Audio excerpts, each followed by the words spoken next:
In today's video, I'm going to teach you how to set up the email channel in Zendesk, a complete customer service solution. If you're ready to improve your communication with customers via email, follow along closely as we walk through each step.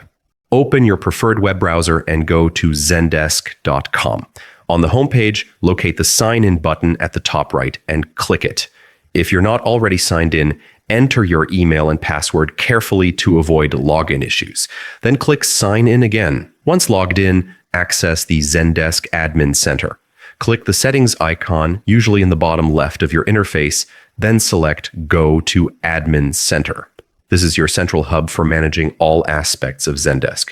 In the Admin Center, find Channels on the left-hand menu and click it. Channels are how your customers reach you, and email is a vital one.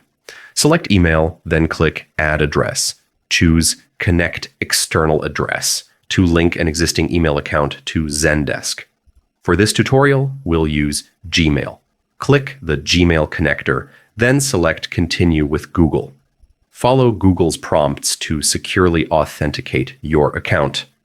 After authentication, complete the on-screen instructions to ensure emails sent to your address automatically become support tickets. And that's it, is now set up, allowing your team to manage customer emails directly within Zendesk, keeping your support workflow efficient and coordinated. Thanks for watching.